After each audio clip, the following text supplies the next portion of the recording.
o jogo que aconteceu no domingo, né? Talvez um dos jogos com mais escândalo de arbitragem e de tantos escândalos que tivemos nos jogos no Campeonato Brasileiro, nos jogos do Grêmio, do Inter, enfim. A arbitragem no futebol brasileiro está em declínio há muito tempo. E vamos falar da escalação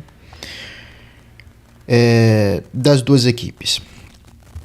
O Palmeiras entrou com o Everton, Giai, Gustavo Gomes, Murilo e Piquerez, Aníbal Moreno, Andrés Pereira, Veiga, Felipe Anderson, Flaco Lopes e Vitor Roque. São Paulo entrou com Rafael, Franco, Arboleda, Sabino, Cedric, Bobadilha, Marcos Antônio e Paulo Maia, Enzo Dias, Luciano e Tapia. Bom, o jogo entre Palmeiras e São Paulo no primeiro tempo tinha um amplo domínio de São Paulo, principalmente na questão de eficiência e na questão de criação, né?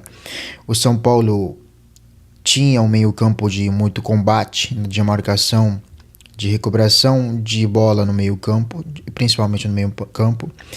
E principalmente o São Paulo foi muito eficiente pelo lado esquerdo, né? Que em algum momento Enzo Dias principalmente, e em algum momento o Luciano se deslocava pela esquerda, em algum momento o Tapia também.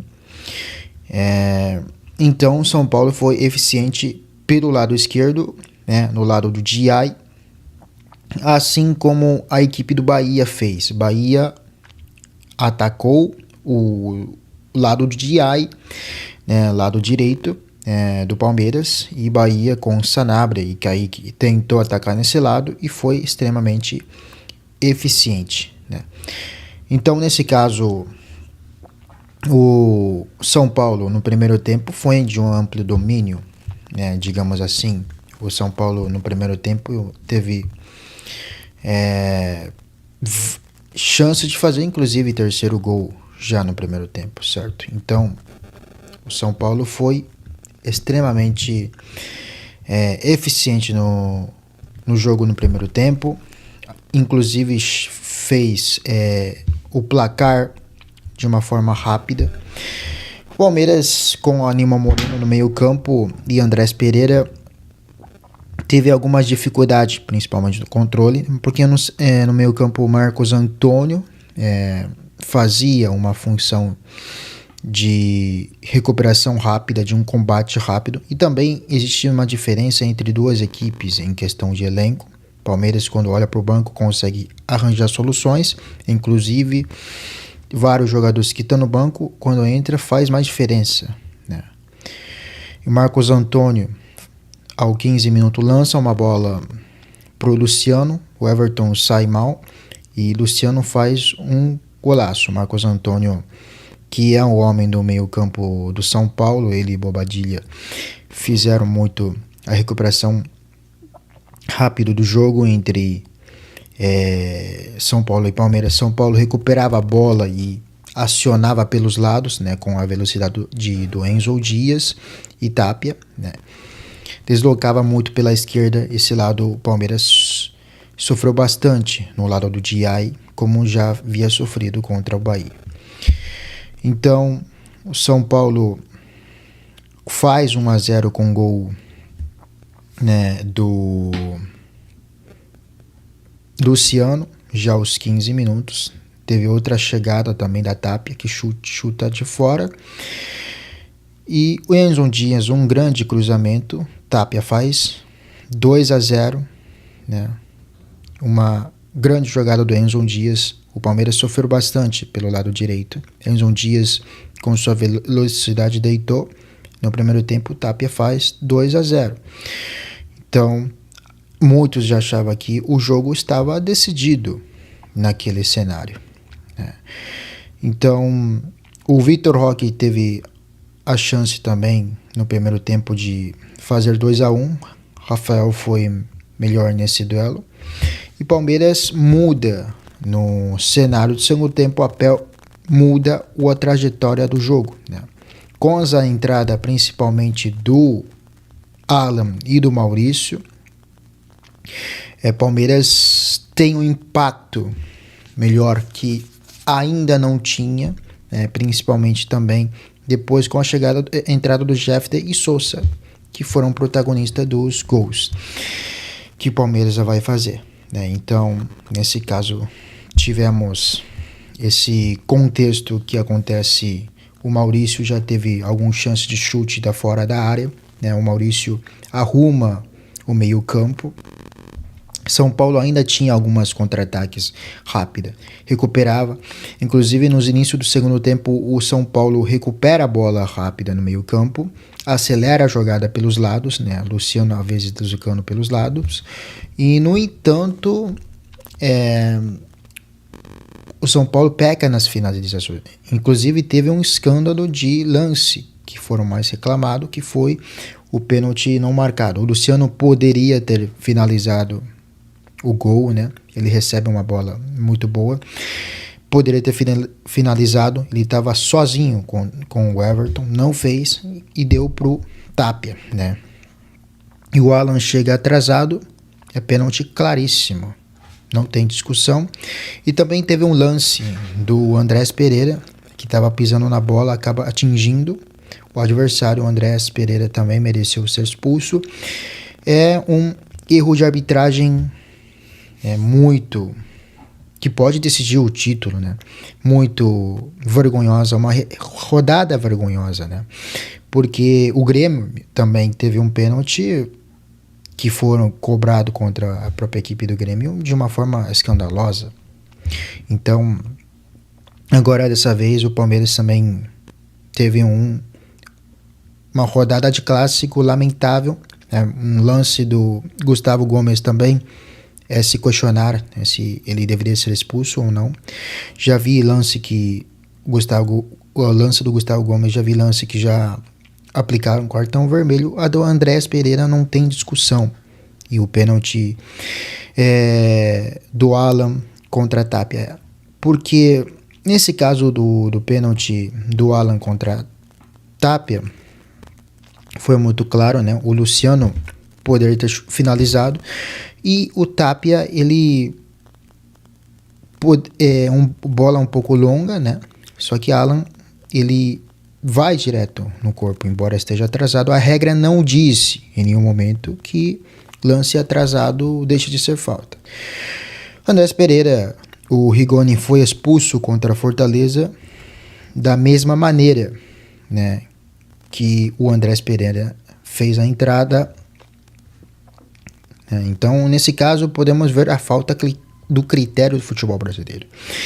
Os erros de arbitragem começam desde início, nos últimos anos já vem acentuado bastante, mas nesse campeonato especificamente está tendo os jogos do Grêmio, o quantos pontos o Grêmio perdeu, os jogos do Inter, quantos pênaltis Inter tem ao longo dos jogos e pênaltis escandalosas. Então, assim, são coisas que ia se questionar. O Palmeiras foi eficiente, Abel fez troca certa, enquanto São Paulo não. São Paulo, ao trocar o Marcos Antônio, que era o mentor desse meio campo, que aplicava o combate e fazia transições com suas qualidades de lançamento, diferenciou, acabou as contra-ataques, depois da saída dele e a entrada do Rodriguinho, que foi também o fator crucial, porque ele entrega 2 lances que resultaram nos 2 gols do Palmeiras. Então, a gente pode falar da arbitragem, já acabei de falar, da lance do Andrés Pereira, que deveria ser expulso do pênalti, mas que falar também, cara, você está em casa com 35 mil, poder ter lotado o estádio, a torcida não foi um clássico tão importante, e você tá 2-0 e você simplesmente abre mão de jogar sentando no resultado, em casa, jogando em casa. Então não dá para saber o que acontece. Então, Palmeiras teve chance, cruzamento do Maurício, o Vitor Roque de cabeça faz gol. Está um grande momento do Vitor Roque, um grande momento da dupla, né? Muitos palmeirenses, inclusive, pediu essa dupla, né? Se falava muito de o Flaco Lopes era um jogador que fazia um bom jogo e outro não. O Vitor Roque tinha números pífios, né? Rodriguinho entrega a bola, o Maurício entrega pro Flaco Lopes, que engana bem os seus oponentes, cortando para a direita, depois acha espaço e chuta, e Rafael acaba não conseguindo chegar no gol, né? O gol do Flaco Lopes, né? Que foi de uma jogada espetacular. Ele corta para a direita, né? E depois vai cortando para o meio e faz um golaço contra o Rafael. Então, assim, Palmeiras encontra, principalmente no segundo tempo, entrada do Maurício, que arruma o meio campo, e também com a entrada no caso do Ramon Sosa também, depois mais para final, né? Ele consegue fazer gol e ele consegue dar um particípio pelos lados, né?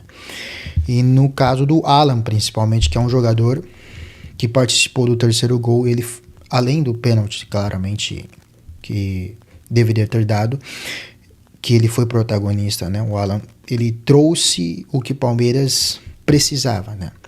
De jogadores que conseguisse atrair espaço e conseguisse aplicar uma busca de velocidade. Quando uma equipe que precisa de resultado, que está em desvantagem 2-0, você normalmente vai ter mais a bola e você precisa de um jogo, de uma transição rápido, você precisa de jogador que conseguisse quebrar a linha. Então o Alan foi eficiente nesse caso, né? São Paulo perdeu meio campo com a saída do Marcos Antônio e um cruzamento do Alan na área, né? E o Ramon Sosa, eficiente, faz o 3-2, né? E Palmeiras vira de novo. Palmeiras teve vários viradas espetaculares durante a era Abel, né? Quase virou contra o Botafogo, inclusive no passado na Libertadores, virou contra o próprio Botafogo. Então, assim, já não é de surpresa. É um virada histórico porque o Palmeiras historicamente não teve grande resultado no Morumbi, né? O Palmeiras historicamente teve dificuldade de jogar no Morumbi. Então, nesse caso, Palmeiras mostrou de novo, buscou o resultado 2-0, perdia 2-0, poderia ter tomado o terceiro tranquilamente. São Paulo no primeiro tempo, nos primeiros 15 minutos estava mais para 3-0, talvez sentiu o pênalti não dado, né? E depois sentiu mais ainda com o gol do Vitor Roque, e o jogo foi totalmente direcionado para Palmeiras, né? Que fez o resultado de um campeão. É uma virada de um campeão. Se na rodada passada a gente fala que o Flamengo não jogou nada contra o Corinthians, né? E conseguiu vencer do mesmo jeito, era uma vitória de campeão. A gente nessa rodada falamos também do Palmeiras, que virou um jogo contra o grande rival, né? Que estava 2-0 e virou para 3-2. Então, claro, apesar de arbitragem, a gente tem que falar que São Paulo se acovardou, né? Você tá ganhando 2-0 em casa, você simplesmente teve o Luciano, que teve chance de fazer, Luciano, em comparação ao Tapia, ele tinha mais chance de fazer o gol, porque ele estava mano a mano com o Everton, ele cruza a bola longa pro Tapia. Também podemos falar do Gomes. Muitos falaram também do segundo gol do São Paulo, que teve falta em cima do Bobadilla. Cada um vai defender seu lado, né? Cada um vai defender seu lado. Assim, não é uma conclusão bem rápida. Cada um vai reclamar da arbitragem quando é prejudicado. O São Paulo debochou do próprio Palmeiras, do gol do Cagliari, né? Que estava adiantado, né? Fora da posição, gol do mão do Lucas, e hoje está sofrendo o próprio veneno, né? Então, assim, enquanto as pessoas não se juntarem para falar da arbitragem, as pessoas não se juntarem para profissionalizar a arbitragem, não tem como mudar esse cenário. Então, o Palmeiras foi competente, as trocas surtiram efeitos, as trocas do São Paulo não surtiram efeito, também existe uma diferença de elenco. O Palmeiras tem gestão, tem administração, tem um grande treinador, mais vencedor da história, tem elenco. Você olha para o banco, o nível mantém, enquanto São Paulo, você olha para o banco, cai totalmente do nível. Então é exatamente isso. Então, muito bem, muito obrigado. Até o próximo vídeo. Tchau.